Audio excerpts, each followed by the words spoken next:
is a very important one today. We worked on it long and hard. For years, they've been working on it. And I see Kevin's in the audience, and I just want to thank you. You were fantastic on television today. I actually want to keep you where you are, if you want to know the truth. Kevin Hassett is so good. I'm saying, wait a minute. If I move them, these Fed guys, certainly the one we have now, they don't talk much. I would lose you. It's a serious concern to me. So I just want to say thank you very much. You've done incredible. We don't want to lose him, Susie, but we'll see how it all works out, okay? Thank you, Kevin. Great job. And thank you for all being here as we discuss the largest investment in rural health care in American history. This is the big one. We're delighted to be joined by many incredible members of the healthcare community, including doctors, nurses, and pharmacists from all across America. We're also very happy to have with us some very talented people.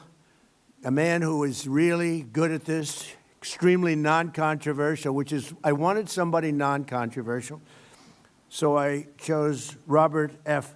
Kennedy, Jr. to head the whole shebang up. And he also happens to be a great guy. Brooke Rollins, who's doing a fantastic job at agriculture, and thank you. And how are the prices coming? They're coming, sir, they're coming down. Don't forget, we inherited a mess. We sure did. Remember eggs? They were up 4 times higher than they ever were. And in my first day, they said, what are you going to do about eggs? I said, I didn't cause the problem. We didn't cause, we inherited a mess, but the prices are coming down. Yes, sir. Wholesale prices are down 86%. Retail a little bit less than that, but yes, you're making America affordable again. With you in charge, I have no doubt, and I appreciate it. Thank you. Thank you. And administrator for the Centers for Medicare and Medicaid Services, a really good man, a really brilliant guy, Dr. Mehmet Oz. Thank you very much. Thank you, Dr. Oz. And thank you also to Governor Jim Pillen, Senator Dan Sullivan, and Representatives Rob Bresnahan, Mike Lawler, John McGuire, and Nick Begich. Thank you all for being here. Appreciate it very much. And we have other congressmen here, I see, and a couple of senators, and we appreciate everybody being here. Everyone wants to be a part of this. It's so important. It's maybe, I don't know, for many people, there's nothing more important. I would say maybe defense. You know, we need defense, and we need offense too, by the way. As part of the great big beautiful bill, we're increased, and we have increased funding for the health care by an unprecedented $50 billion. That's rural health care. Nobody thought that was going to happen, and we got it done. So we have rural health care for those that were trying to make a case that we weren't taking care of the rural community. I'm all about the rural community. We won the rural communities by numbers that nobody's ever won them before, and we're taking care of those great people. So we already did this. We increased funding for rural health care by an unprecedented, record-setting $50 billion over 5 years, which will benefit Americans in all 50 states. And this made possible and was made possible by cutting massive waste, fraud, and abuse from Medicaid and reinvesting those funds to revitalize hospitals and our cherished rural communities and hospitals in rural communities. And I want to say, with all of the fraud that we're seeing in Minnesota and California and other places, I actually think that if we do an unbelievable job, you could almost balance your budget, Kevin. If you take a look at the kind of numbers you're talking about, nobody ever saw anything like it.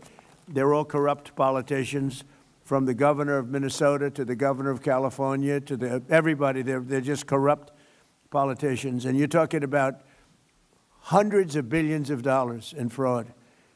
Waste fraud and abuse, but in fraud, you're talking about hundreds of billions of dollars. Under the Unaffordable Care Act, which is Obamacare, it's called the unaffordable. It is unaffordable, remember that. Rural hospitals and communities were devastated by soaring costs, and that continues. Despite colossal increases in government spending since Obamacare was passed, only 7% of the annual Medicaid spending on rural hospitals has gone to rural hospitals. So there's only a very little. They didn't care. Obama didn't care about the rural community, to be totally blunt. What he did care about is insurance companies.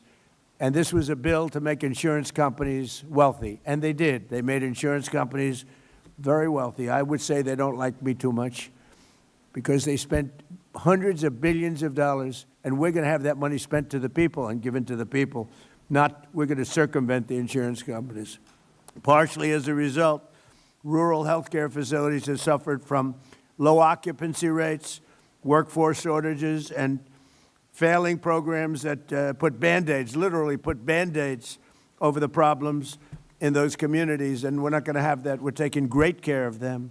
With the Rural Health Transformation Program, we are getting rural communities the health support they need, and we're getting it immediately. These funds will go to empowering rural hospitals, strengthening their workforce, modernizing facilities and technology, and ensuring that rural Americans get world-class health care in their own community, right smack in their own community, like they've never had it before, and they've been hurt very badly by the Unaffordable Care Act. Every single Democrat in Congress voted against the lifeline for rural communities, and I hope everyone knows this, and this is not about elections, but I hope you remember this in the midterms, because the Democrats are just so horrible toward the rural community.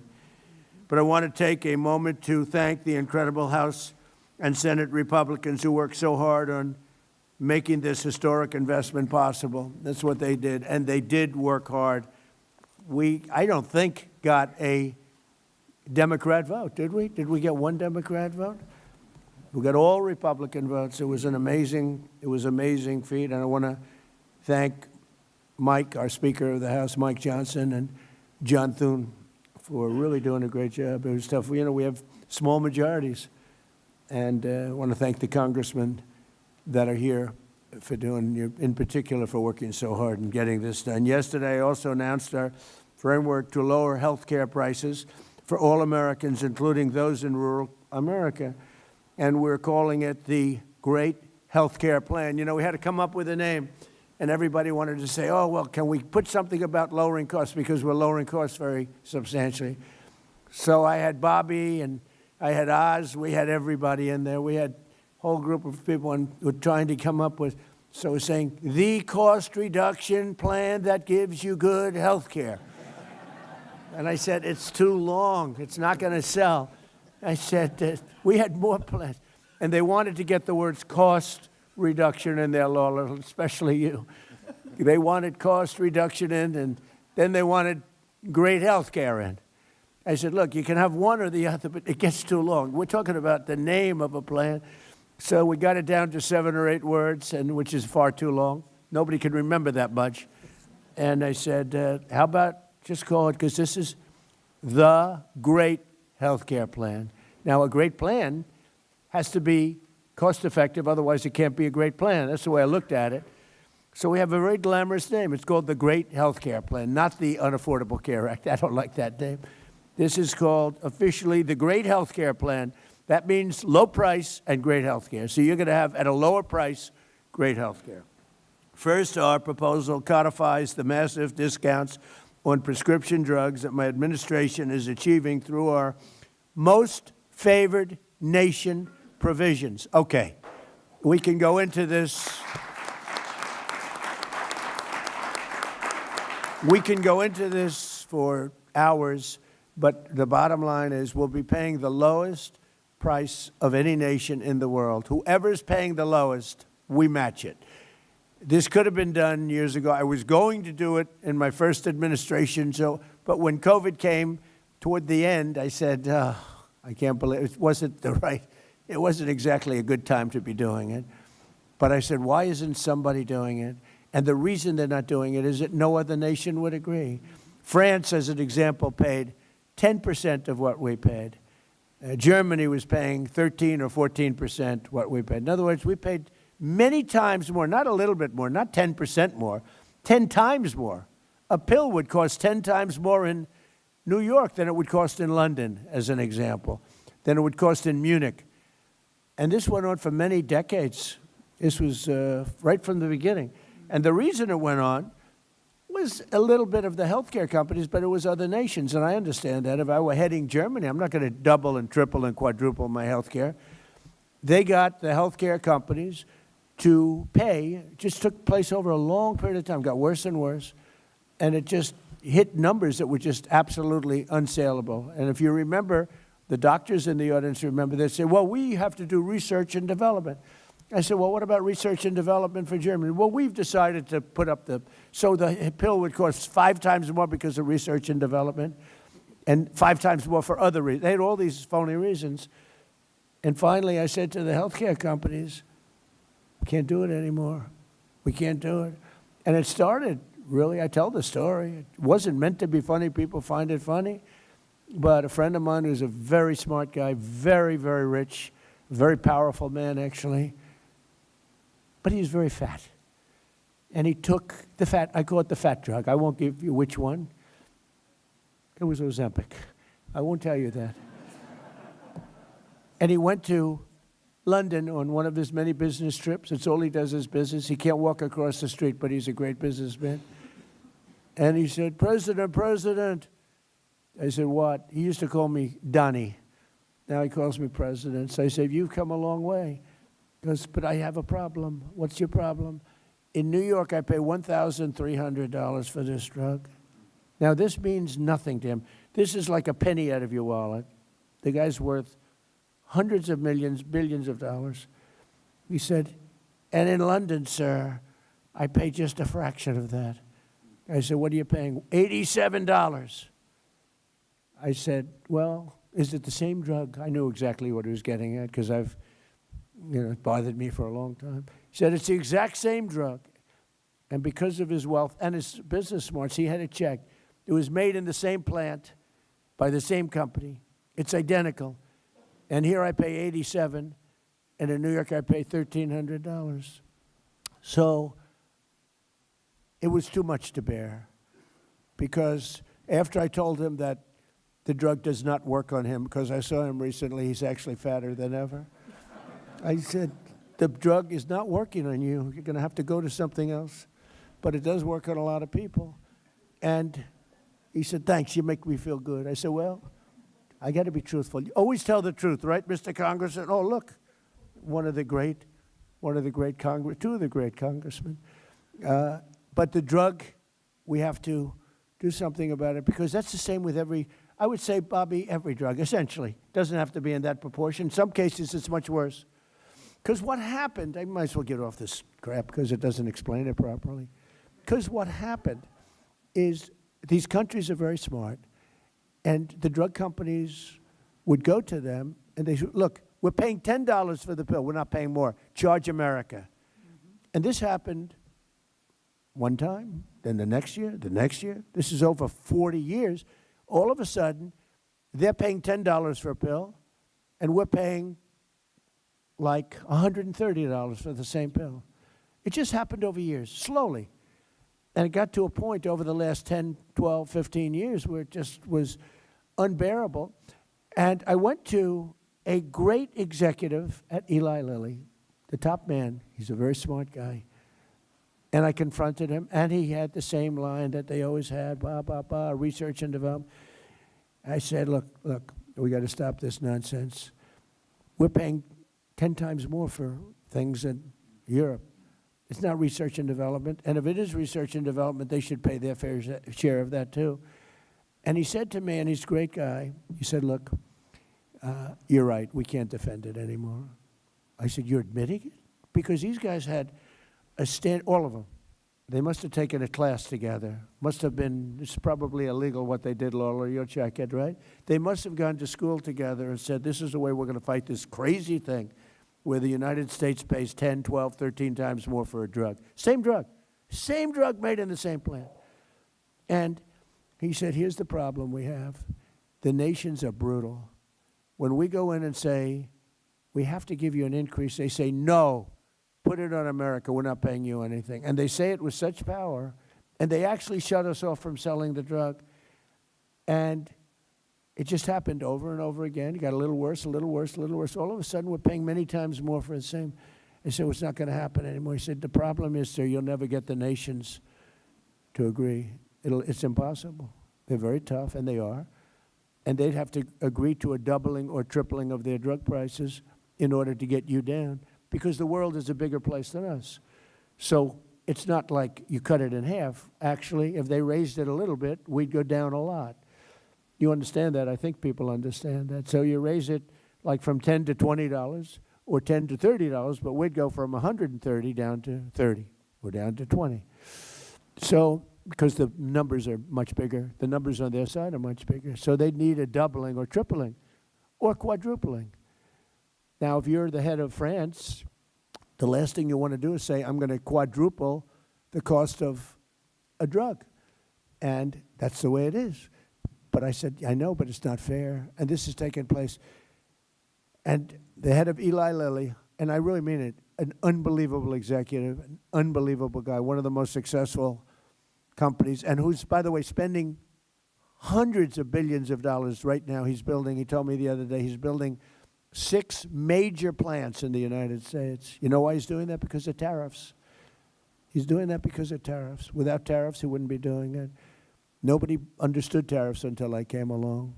Nobody understood, other than President McKinley. He understood them a long time ago. And because of him, we were the richest nation that we ever were at that period of time. And then when he died, he was assassinated.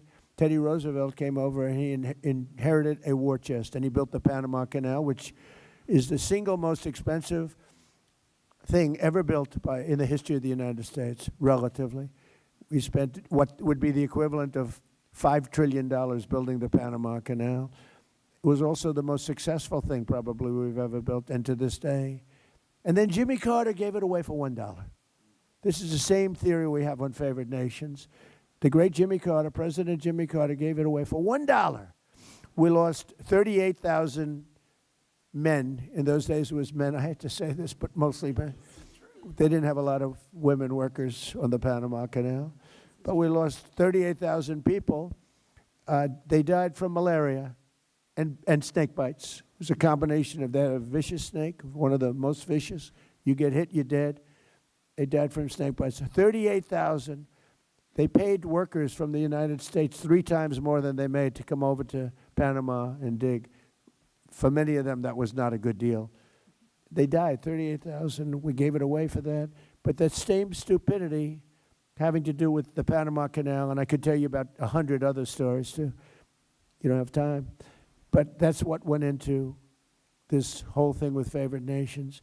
So Europe and other nations all over the world were getting drugs from the same plant, same factory, same everything, same location, everything, same company, for a tiny fraction of what we're paying.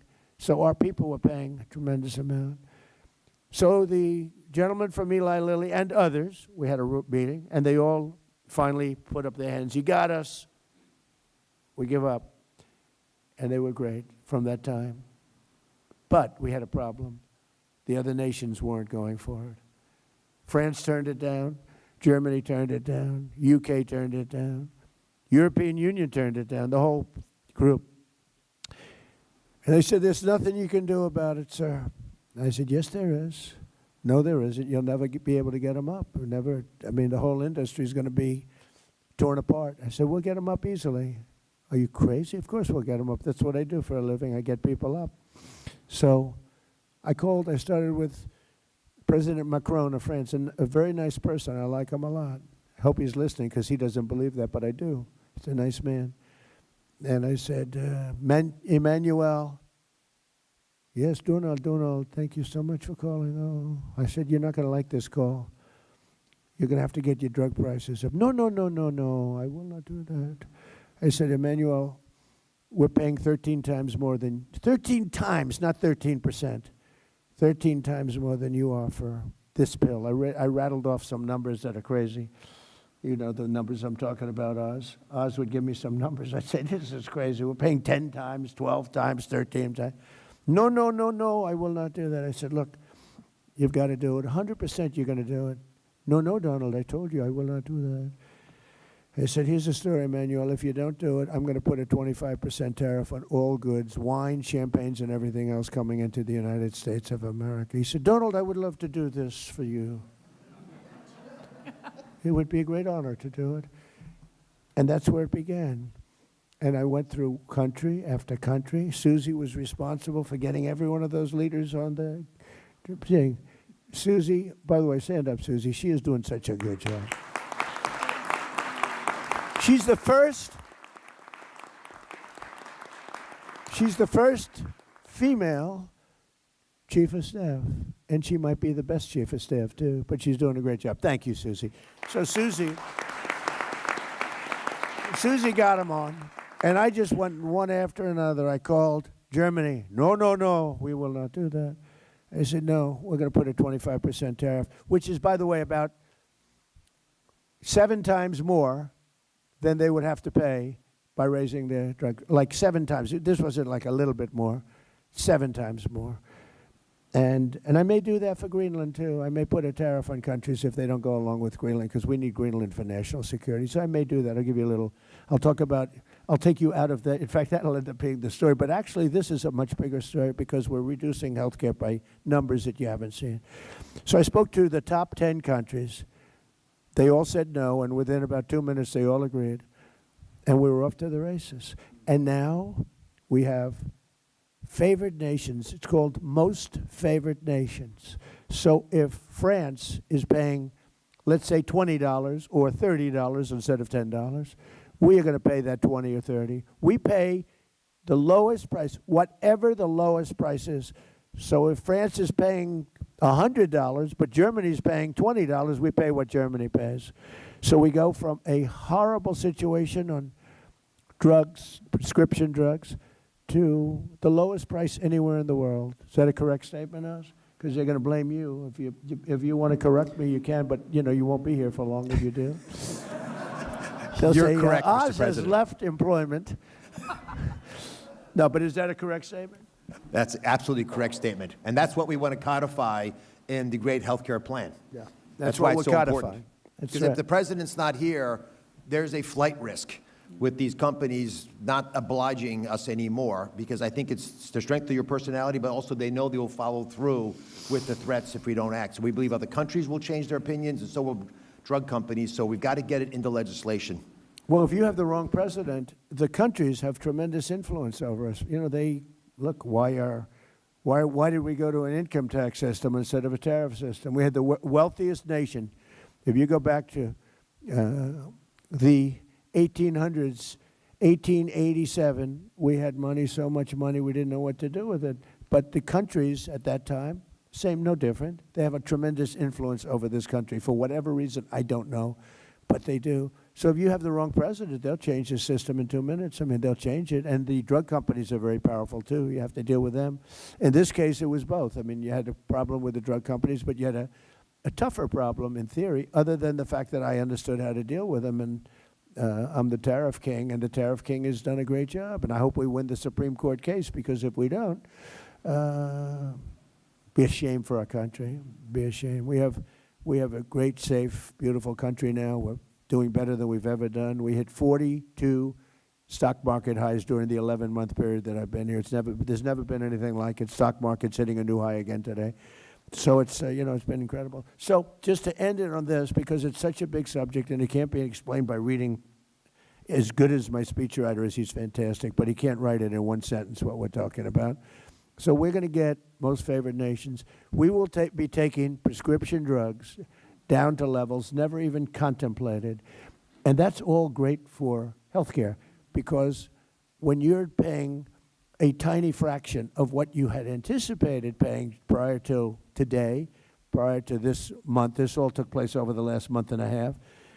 And the sad part is that when we first announced it, and we did it in a little bit more general form, when we first announced it, the Times did a story on page 22 or something, way back in the little story in the back of the newspaper.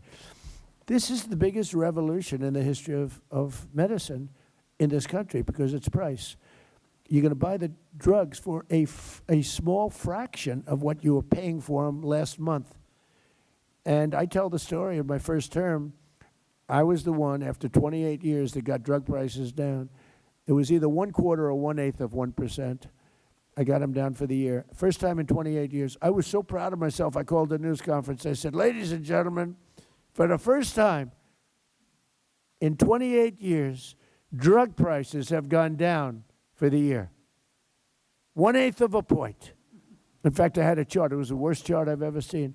It was a line that went from January to December, and it was dead straight. You had to get a little, like a carpenter uses to see. I said, this doesn't look good. It's not the greatest line, but I was proud of it because it did. It went down either a quarter of a point or an eighth of a point, tiny. And now think of what we're doing. We're bringing medicine down by many times. Nobody's ever seen. And there are two ways of calculating. You could say 1,000%, 2,000, or you could say 90% or 80%. The Democrats want you to say 90 or 80, but there are two ways of calculating it. You understand that, Dan? And we'll take either way, it doesn't matter. But we'll be paying a tiny fraction. So that's going to go into our plan. And what Oz said is very important. It's very important that whoever is in this office is, strong and intelligent. And if they're not, they could, it could be ended. But what we want to do is we want to have it codified, so it's very hard to change. And that's all part of the process. I think it's the greatest revolution because it's financial is, a big part of the drugs. And all of the doctors sitting there know exactly what I'm talking about. They have their patients in Europe, and they say, I can't believe it. I'm buying the same thing for, 15% of what I pay in New York or in Chicago. And they're all nodding their heads. That's right. That's not going to happen anymore. We pay now, just to end it, the lowest price in the world, whatever that is, that's what the United States of America will be paying. Isn't that an amazing, long story? I was going to say long, boring. It's not boring. To me, it's long and exciting. It's the biggest thing to happen to healthcare. I don't think there's anything we can do. We can do all of our different methods, but there's nothing we can do that can ever top what we do. And the press should treat it fairly instead of not writing about it, because they don't write about it because it's me. Primarily because it's me, but also because it's Republican. And they don't write about it, and they should be ashamed. But fortunately, the public understands it, and that's why we won the election in a landslide. So it's a great thing. Instead of Americans paying the highest drug prices anywhere in the world by far, by 10 times sometimes, will now pay the lowest cost paid by the lowest nation. So the lowest nation, whatever that is, I hope they negotiate a great deal. I hope somebody out there of all those nations is going to be a better negotiator than everybody else. And whatever they get, we get, Mike. Is that pretty good? Look at Mike. Even Laura, first time I've ever seen him smile. And next, our plan would reduce your insurance premiums by stopping government payoffs to big insurance companies and sending the money directly to the people. So instead of, and this started, and I'm not really a healthcare maven, but I was always a good businessman. It started, I'm reading the paper, and I see the money that the insurance companies were making from us on Obamacare. And they're up by 1,000%, 16, I think one was up 1,723%, 1,700%. And it's because of the massive amount of money that's sent to them by the United States government. And I said, why don't we just send it directly to the people instead? And I made that statement. It was a common sense statement. I didn't check with anybody. I didn't even call Oz or anybody. It just made sense. I made a statement, and it went viral. Can you believe it? It was so popular. In other words, we cut out the insurance companies. They're making a fortune. And, they're good people. They're business people. I don't blame them. But we cut them out. We pay the money directly to the people. The people love it. I said it as a non-professional in that business. And I made the statement like, all of a sudden, it's like the biggest story, that one, the biggest story. And I get a call from Caroline, who's around here someplace. She said, sir, we're getting inundated. Margot called me too. Margot, you called me too. Margot, everyone knows Margot. She's been here from the beginning, right from the beginning. But she said, sir, both of them. They said, sir, we're being inundated by what? You made a statement about health care being paid directly to the people into health savings accounts or whatever you want, health care accounts. And I said, I did. What's the story? He said, it's crazy. It's blown up. People loved it. And so that's where we started. So Obamacare was designed to make insurance companies rich. It really was. I mean, maybe not knowingly at the time by Obama, because he didn't know much about this stuff. that was designed by other people in Congress that are total pros that are bought off by the insurance companies. And the problem we'll have with this is we'll get no Democrat votes, even though it should be very bad for them if they don't. But maybe you'll get some. You'll call some of your friends, fellas, and Bob, you'll call some of your friends over on the other side. I don't know how they can reject it. It's just so popular. It's so compelling. So Obamacare was designed to make insurance companies rich with taxpayer subsidies, and I want that extra money straight to the health savings accounts for you. And you can choose your own health care. You go out and negotiate your own health care. It makes people entrepreneurs, mini entrepreneurs. They'll pick the health care that's best for them because it's so different. A young person, they need health care for different reasons, and an old person doesn't need certain things that a young person needs, and vice versa. To further reduce insurance premiums, my plan ends the giant kickbacks to insurance brokers and corporate middlemen. We're getting rid of the middlemen. How long have you heard doctors, all these doctors over there, look so smart. They're all brilliant people. I assume you're brilliant, otherwise you wouldn't be here, right? I assume we have the best. Do we have the best of the doctors? I would imagine, right? Hey, how cool is the White House, okay? They're always in operating rooms. I wouldn't want to be in an I don't like operating rooms, but they do. But how cool is the White House, right? The coolest place on earth. And this is where it all begins. This is where we came up with a little concept about a place called Venezuela. How did that work out? And this is going to be the same thing in terms of its precision. Its importance is so big, it's going to work just like that. The one is Venezuela was so amazing, but I equate that to other things because we can do other things like that. It doesn't always have to be a Minnesota where everything is corrupt, where they have health care centers that nobody shows up and somebody's making millions of dollars, where they have daycare centers where there are no kids. It's a scam. It's a big scam. It's like a horrible thing. We have a country that was great. We have a country that's now great again. It's really come a long way. Make America Great Again is almost going to be obsolete because our country is very close to, we were going to keep America great. We may have to switch to keep America great. But I don't know. There's something about MAGA. We should never change it. Susie said, don't change. We like MAGA. Everybody likes MAGA. So we want to make this precision, just like a Venezuela, just like the attack on the Iran nuclear weapons, which wiped that out, just like all of the other things we do, they're precision. We want to make it the opposite of Minnesota, California, and all these places that are so badly run. So to further reduce insurance premiums, my plan ends the giant kickbacks to those insurance brokers and corporate middlemen that you've been hearing about for so long. It also funds the so-called cost-sharing reduction program to bring down the cost of the most common plans on the exchanges by more than 15%. And next, the great health care plan mandates unprecedented accountability and transparency from insurance companies and all health care providers.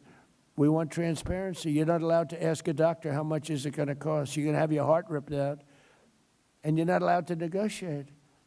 This is a giant scam. It's, in certain ways, look, nothing can compare to most favored nations. But when you give yourself the right to negotiate, you're not allowed to even ask how much it costs. You're supposed to go into a hospital and get operated on. Then they send you a bill and you have to file for bankruptcy. Not going to let that happen. So we're going to have insurance companies and healthcare providers going to have great, and hospitals, great transparency. The word transparency is a very important word. So they can't get away with ripping you off any longer. It requires insurance companies to make it easy for you to compare plans. You've got to be able to compare plans. You can't do that now. You're not allowed to do that. It's not even believable. I tell you what, I used to sit before I was a politician home, and I used to say, how is that possible?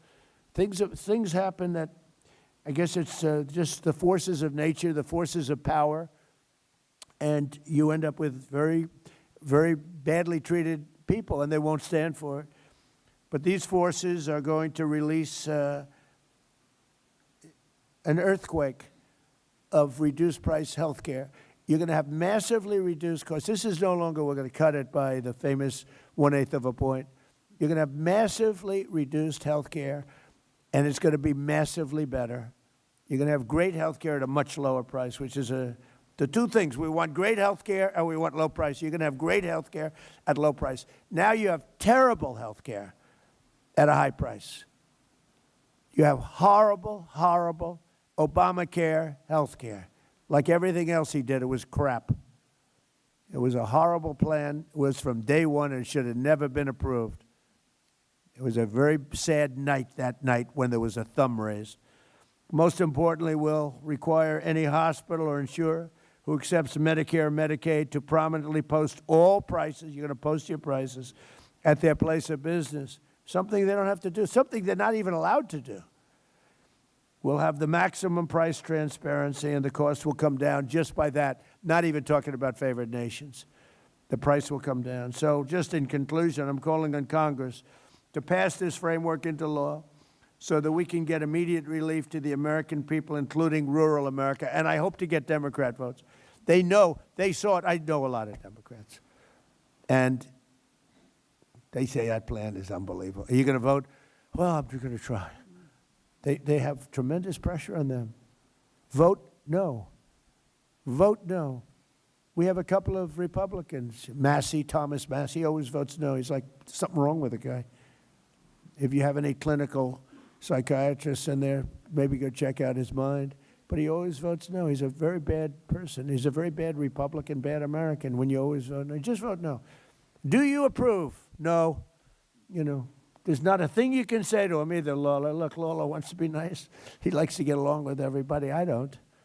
But they vote no. But so I don't know. You know, you have some people, they're very, I call him Rand Paul Jr. Rand Paul always votes. I don't know why he votes no, but I guess he thinks it's good politics. I got him elected twice.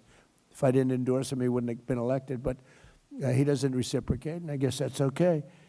But I want to hear now, if I could, from Dr. Oz, and then we're going to have Dan Sullivan say a few words, and Rob and Mike, and Governor, you're going to say a few words, and we appreciate you being here very much. You're doing a fantastic job. I just want to leave by saying that this is the biggest thing to ever happen to healthcare in our country. It will not be covered that way by the fake news, and that's a sad thing.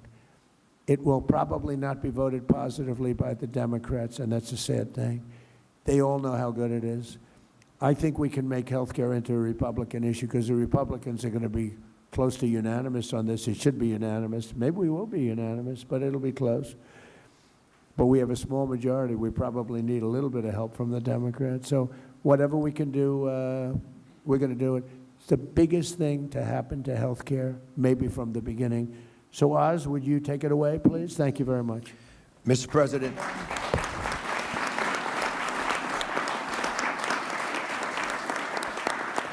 Mr. President, thank you for standing up for American health care. And I just want to underline this fundamentally important issue. We need Congress to help craft the Great America Health Care Plan. And the Great Health Care Plan will work. It's a brilliantly conceived framework. And as it comes to the American people, they understand that they'll want it.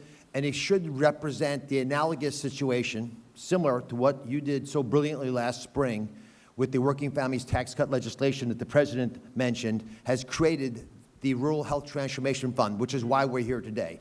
I want to put a little bit of texture around why this is such an important issue, because the Rural Health Transformation Fund is the largest investment ever in American history in our rural communities. Yeah.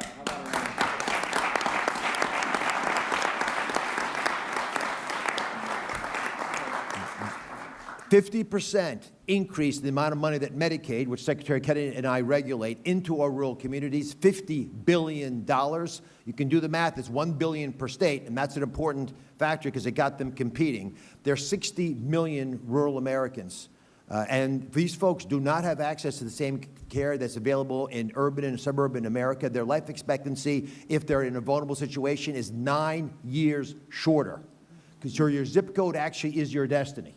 It determines how long you're going to live, and we can make a dent in this because the high rates of chronic disease and other ailments that plague our rural areas are often driven because they don't have access to care.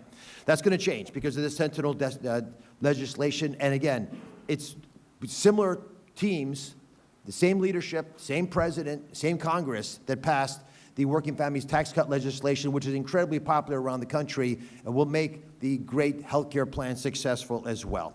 From the day the legislation was signed to create this wonderful fund, this transformational fund, The team at CMS, which is under Secretary Kennedy, began working, and they're here today. Steph Carlton, outstanding Chief of Staff, Alina Chekai, and Emily Chan, that day started working. It was July the 4th, by the way, on the specific vision for the program. How do you actually get the money out the door in 6 months? The president was insistent, he did not want the money in Washington.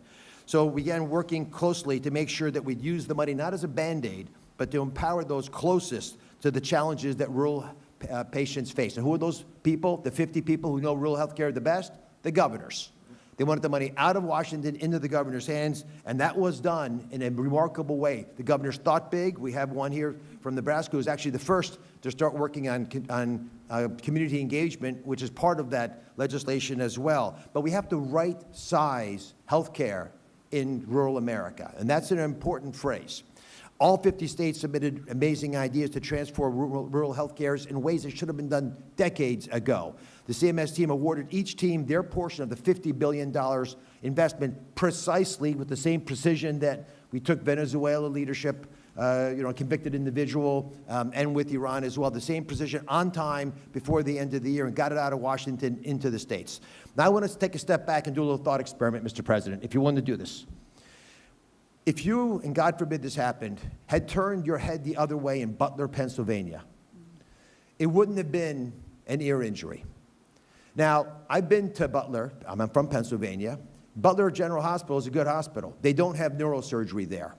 If you have an injury to the head, you have a golden hour to get cared for. You were taken to Butler General Hospital. Because the injury, thankfully, was not as lethal as it was designed to be, it wasn't a problem. But if you'd had a head injury, you could have had your life saved. But without a neurosurgeon, and there is no neurosurgeon at Butler General Hospital, unfortunately, you wouldn't have an option because Pittsburgh is a far, far ride away. That's the closest metropolitan area where there are lots of neurosurgeons. But with this bill, this legislation rather, this funding of $50 billion, Pennsylvania got its share. And they're going to be able to build telemedicine hookups, even telerobotic surgery, that would allow an injured individual in a car accident or any other reason that is a head injury in Butler General and rural hospitals across the country to be able to access the best care our nation has to offer so rural America will not suffer. That's the promise of what this money offers to our nation. It's not just paying the bills, it's not just picking up the pieces, it's actually transforming using technology we have widely available in urban America, the way we save lives in rural America. Each state competed aggressively because for $1 billion, Mr. President, you'll fight pretty hard. And they gave us brilliant ideas that they're talking with each other about. So we're actually creating teams that now across state lines will connect because they're all Americans and they base their advances on several pillars. Secretary Kennedy can talk about MAHA because there's MAHA elements to this as well, but very precisely sustainable access. We asked states, how can we bring top care closer, like in the thought experiment I gave you for Butler General. In Pennsylvania and North Carolina, there are regional spoke models, which and hub and spoke means you've got a big hospital in the city and they adopt or work closely with some rural hospitals to solve the challenges of fragmented care. And that actually works. You share administrative back office work, you group purchase your stuff, you save money, you exchange medical records. Alabama has no OBGYNs in many of their counties. So they're doing something pretty cool. They're actually having robots do ultrasounds on these pregnant moms. So we can actually get those images back to the big center. So we know if the child has a problem, and we know if that mother's at risk. We have one of the highest maternal mortality rates in the world, in the country with the best medicine in the world. It's often stated, people ask, does healthcare stink in America? Well, they don't like it. Would you leave America to get healthcare elsewhere? Nobody leaves. We have the best health care if you can get to it. We don't want rural America left behind anymore. As an aside, by the way, we've talked about the most favored nation drug pricing. One of the first companies and areas we used most favored nation drug pricing is fertility drugs. That's why we're going to have so many Trump babies, because we've dropped dramatically the most expensive part of the fertility space. And so America no longer will pay so many times more, in that case it was 10 times more, for the same fertility drugs that they're available for moms who want to get pregnant in Europe. I want to thank Terry, who's here as a nurse practitioner, Andrew, who's a doctor, West Virginia, New Mexico. They're representatives of the workforce in rural America. But there are only two of them here representative because we don't have enough people working in rural America. It's a big challenge. So Delaware is creating its own medical school, their first ever medical school in a rural part of the state. So that can get more local talent that will stay local in those parts of Delaware. Michigan is launching the high school to healthcare pipeline grant program. They want to take kids out of high school in Michigan, local rural communities, and get them into the system, get them trained as nurses, because they'll stay home because they're from those communities, and they'll save lives for decades there. These are the types of programs that can get our rural communities and economies up to high gear and keep it that way long after this 5-year funding is done. And finally, tech innovation. Rural communities would benefit the most from high-tech advances, like we just discussed, as possibly if there was a head trauma case. Many states want to partner with our CMS data interoperability network. It was created by Amy Gleason, who spearheaded so much of the technology transformation in our government. It's going to support the President's pledge to provide transparency that he mentioned as part of the great health care plan. And Congress can ensure these are all available for decades to come if we can get this legislation through. As in the tech innovation forefront, just to give you a couple examples, Texas and Hawaii are making targeted investments in statewide telehealth, so everybody has telehealth. The best doctors for the best knowledge available where you are. We'll meet you where you are. If you're a vet and depressed and you're thinking of taking your life, we'll be there. Just let us know you're in trouble and we'll help. Alaska wants to deploy, and I'm going to hand it to Senator Sullivan in a second, wants to deploy unmanned pharmaceutical distribution kiosks and drones that will deliver medications, because in the North Slope of Alaska, you can't get there this time of year. So these technologies, they exist. Why are we using them in Midtown Manhattan? We should use them in rural Alaska. This administration is committed to collaborating with all 50 states, all 50, red and blue, all 50 states, to carry out bold plans to tackle the challenges that local communities face. We're not pouring funds blindly, however, into a broken system. We're going to carefully, precisely, as the President said, target this investment. With healthcare fund running rampant, and I was in Minnesota this week, Mr. President, it's worse than we've heard, but Minnesota, pardon the pun, is just the tip of the iceberg. California is the varsity team when it comes to fraud, waste, and abuse. We're not going to let that happen. We want transparency for this $50 billion investment. We owe it to Capitol Hill, we owe it to this President, and we want accountability to be a top priority. For that reason, we've created an Office of Rural Health Transformation at CMS for long-term oversight. The office, led by Alina Check-Guide. Alina, again, was one of the people who helped create this program in the forefront, will guide, she was in the first administration, Mr. President. She's going to guide states in implementing their rural health transformation plans, coordinate all the federal and state partnerships, making sure there's appropriate oversight. In addition, every single state is going to have a dedicated project officer. We will be there with you. We're going to help you. Please engage us. You've got lots of lives at risk. It's a true state-federal partnership, unbelievable, extraordinary milestone for health care. Your zip code will no longer dictate whether you have excellent health care. Your zip code will no longer be your destiny. It's not going to dictate your life expectancy. Mr. President, I cannot thank you enough for the leadership that it took to get this $50 billion investment in rural health care. They don't make a lot of noise. They just want to get the job done. You stood up for them, and Congress, God bless you for making this possible. Please do it again. Please do it again for the great health care plan. Let me hand it to Dan Sullivan, who's a spectacular member of the Senate, and obviously Alaska, they're pretty rural. Thank you, Dr. Oz.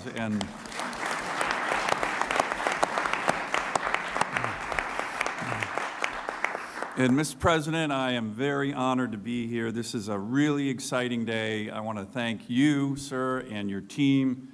Worked really closely with Dr. Oz, Secretary Kennedy, many others. You know, this is a great example of how Congress, working closely with your administration, can achieve historic things. This is historic for our rural health care, certainly, in the Working Families Tax Cuts Act. You combine it with what you were talking about, sir, in terms of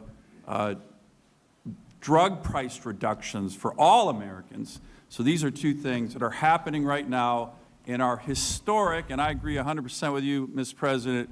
Hasn't got a lot of press, even though it is historic. It's going to really impact people in rural America, especially my state, this fund that I want to talk about. But what you've done on the drug pricing is even... Ben, will you get Lisa Murkowski to vote for it? She voted for it. No. Are you going to get her to vote for the... great, big, beautiful health care bill that we're doing. Oh, when we get that, I think MFN drug pricing, I bet No, but are every you gonna get her to member vote of for it? Congress Are votes you on going to that. get her to vote for it? We'll work on it, sir. We'll work on it. So let me actually talk a little bit about the context of what's going on in Alaska and how this relates to it. You know, after 4 years of being locked up and shut down by the previous administration, we are on the cusp of achieving some huge goals in my state that we've been working on for decades. We have this huge resource development boom going on the North Slope of Alaska. I was with a bunch of the Inupiat Alaska Native people who live up there. They are so excited about what's happening there. We are, as you know, Mr. President, building icebreakers. We're home porting some of those in Alaska. We have huge historic infrastructure and economic and national security investments happening. In particular, the gas line that you have championed so much, the big LNG project. All of these things are happening. It's really exciting. By the way, all of these issues I just talked about, all of those were in the Working Families Tax Cuts Act, so there's a lot of excitement. But, Mr. President, in addition to a strong economy, the thousands of jobs that these projects are going to have, we have to have a strong healthcare system in every state. And rural Alaska, as you mentioned, as Dr. Oz mentioned, has often, almost always been an afterthought when it comes to investing in healthcare in America. And that's not happening anymore after the Working Families Tax Cuts Act. As you said, Mr. President, as Dr. Oz said, this is the biggest investment in rural health care in American history. $50 billion, the award the great state of Alaska was able to get working with Dr. Oz, and the parameters of the bill was about $1.4 billion over 5 years to transform our health care system. So that's really exciting, but here's the big deal. This is not just about money. This bill isn't just about money. The reason it's so impactful is that it's focused on letting states and governors design the system that they need. Alaska has many unique healthcare challenges, Mr. President, as you know, but for decades, the mentality in Washington, D.C. is this approach to one size fits all. D.C. tells every state, here's how you have to do it. And it never works. It never works. It certainly doesn't work in my state. I'll just give you one example, the federal match on Medicaid. Our state typically has the lowest match in the country, even though we have the highest health care costs and highest delivery costs in the country. The one size fits all doesn't work. This bill is different. This bill that we wrote with your administration is all about allowing states to design a system that works for them with CMS guidance, and this will be a generational opportunity for every state to bring health care closer to home, to make it more responsive to the people who live in that state, and make it more affordable. I'll just end with this, Mr. President. Like I said, a lot of excitement. We got Governor Dunleavy, who sends his greetings, was hosting the stakeholders in Alaska who are going to be applying for these funds, working with CMS in our state. Over the last couple of days, you have over 300 people coming to these meetings on how to use this transformation fund to better health care in Alaska. And this is going to help my constituents, it's going to help every American, and it is really exciting. And I want to thank, again, you, Mr. President, and your team. Thank you, Dan. Thank you very much. Oh, thank you very much. We're going to have to go very fast. We're going to have to go we are way behind schedule, and I have a couple of meetings that are very important. Nothing more important than this, but let's go. Come on, Bob. Rob? Fire round. Please. Mr. President, thank you very much for having me here today. And I represent northeastern Pennsylvania. Your governor from Scranton, Pennsylvania, so never had the opportunity to meet. But I inherited a very similar problem. But before I was even sworn into office, I had two hospitals, Moses Taylor and Regional in Scranton, that were imminently facing closure. Right. And it's been, and working with Dr. Oz, Administrator Oz, and the CMS team has been absolutely incredible on so many levels. And thank you again for intervening and shepherding us through that process. But when you're looking at at Pennsylvania, we're going to receive over $193 million. In 5 years, it'll be over $1 billion for the Commonwealth of Pennsylvania. And when you think about northeastern Pennsylvania, clinics and regional hospitals, rural hospitals are the backbones of our communities. So making a targeted investment that is not just going to Band-Aid over poor operational procedures, it's going to actually transform rural healthcare. That's what we are so excited about. Pike County in my district is the largest growing county in the Commonwealth of Pennsylvania where there's not a hospital. The nearest commute to a hospital is over 55 minutes away. So these are going to be funds that will be so imperative. The unprecedented investment is going to be incredible, and thank you for having me up here and being a part of this journey. Thank you, Rob. Appreciate it. Thank you, Mr. President. This is a great opportunity to be here with you and your team. Dr. Oz has been a tremendous asset.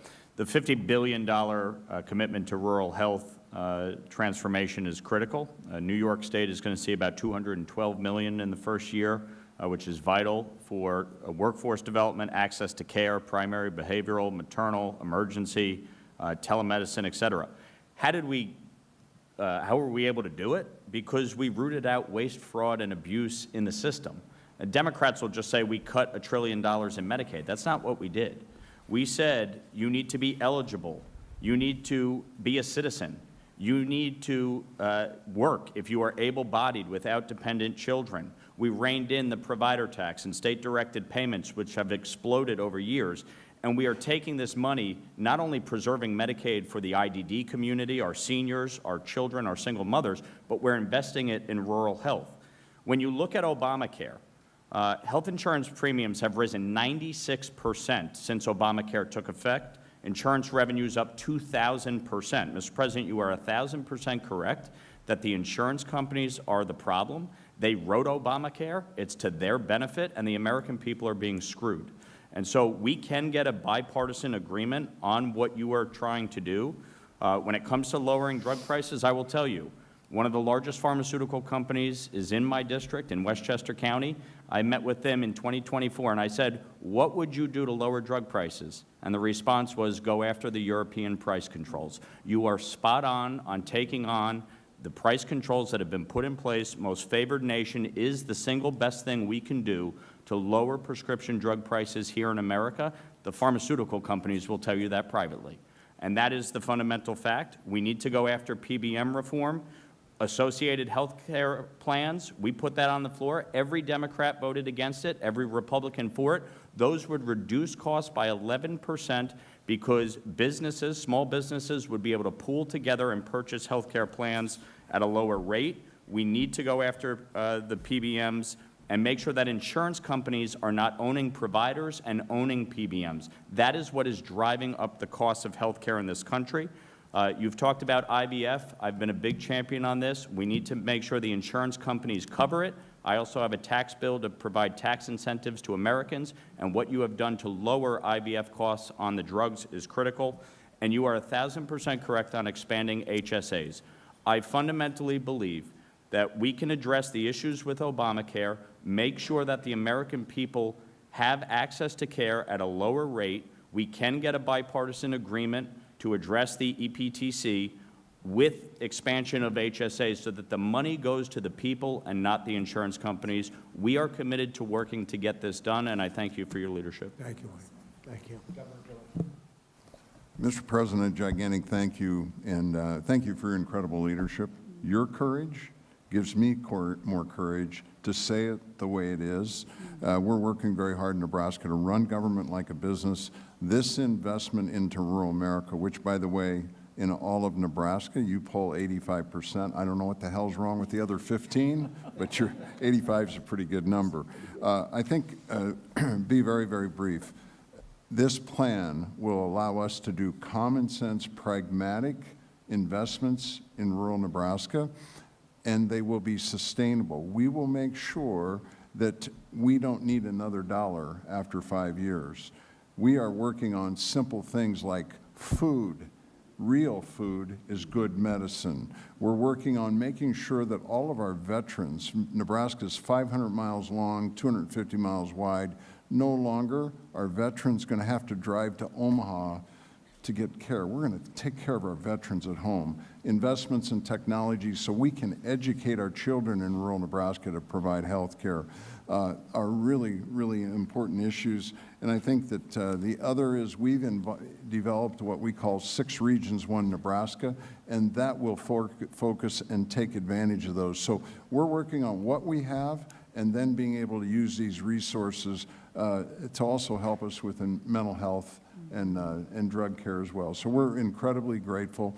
Nebraska, we work hard. We're about faith, family, hard work, the American dream, and we don't ask for much help in rural Nebraska. So we're really grateful for this investment. Thank you. Thank you. Thank you. Thank you for being here. 1 minute.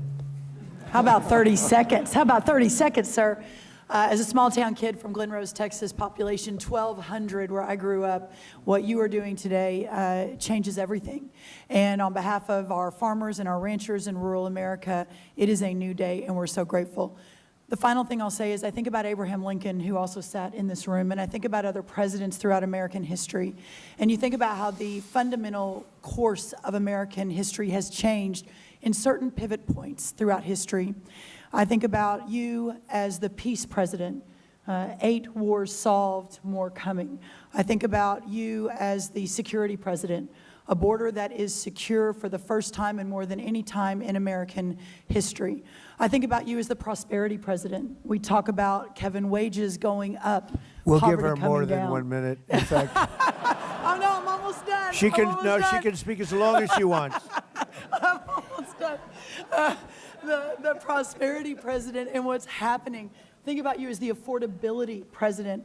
Everything is coming down. Inflation is coming down. The cost of groceries is coming down, fuel, housing, et cetera. And sir, today, in the last 2 weeks, you will go down in history as the greatest president for the health of this country in history. Think about our new dietary guidelines from Bobby Kennedy and I, but with your leadership, putting real food back in the middle of our health care conversation. Whole milk for healthy kids with those dairy farmers 2 days ago. We were in Pennsylvania talking about it yesterday. And today, putting the patient and the doctor back in charge of health care with great leaders like Governor Pillen. God bless you, Thank your you very leadership, much. and all of our leaders. Thank you so much, sir. Thank you very much. It's been a great day. And Terry and Andrew, thank you. Thank you very much for being here. I hear you're just outstanding people Yeah. and have really helped. We appreciate it. You want to say something? Thank you, President Trump, and I would just echo everything that's been said here. Thank you very much for what you're doing. I'm from the northwest corner of New Mexico. We also work with the Navajo Nation. Right. And so we have a lot of rural areas in our state and in our county. I'm also a county commissioner. So Good. I take as being a nurse practitioner, a county commissioner, with a heavy weight in order to see this happen. And it will help produce accessibility, which is a huge thing. People have to drive for miles in order to see a health care provider, workforce, quality care, and sustainability for our hospitals. That's what we're looking at. We meet next week in Santa Fe with our legislators. And so we're going to be addressing the licensure compact as well. And they've got to clean up their elections in New Mexico We're working. because those elections are so corrupt, it's incredible. If they Okay. clean it up, we win by a lot, but they are really corrupt elections. So I think if you want to do this, you have to tell them to start working on that. It's unbelievably one of the more corrupt states in terms of that. But you uncorrupted, so I appreciate you being Well, here the today. Northwest Corner loves you. I know, I know. Thank you. I know we have great love in New Mexico, but it's, the elections are so corrupt, not much you can do about it. We have that with numerous states. Thank you very much. Andrew, thank you very much. You have anything to say? Mr. President, thank you for having me here today. It's an honor to be here to represent my community. I'm from Northwest Georgia. I grew up in West Virginia. To represent my colleagues and my profession, it's truly an honor. This is so important to our patients, to put the physician and the patient back together and take everything else out of the middle. I practice in cardiology. Having efficient, effective, high-quality care is so important, and time is of the essence, and patients need to be able to have close proximity to their doctors to get the care that they deserve. Quality of care shouldn't matter about the zip code. We should be able to do what we are best at and take care of our patients on an equal playing field, and this certainly helps that. I greatly appreciate all that you've done for the American people. You are an inspiration to us. You make us believe no problem is too big to solve. I mean, you are a representative of that. And I thank you for your leadership. Thank you for this opportunity to be here. And thank you for putting healthcare at the forefront. It's so important to every patient and every family that we take care of. Thank you very much, Andrew. Great job. Great job you both do. Amazing. I've heard unbelievable things. And doctors in particular, thank you very much for being here. We very much appreciate it. Thank you, everybody. It's a big story. Thank you. Thank you, Bob.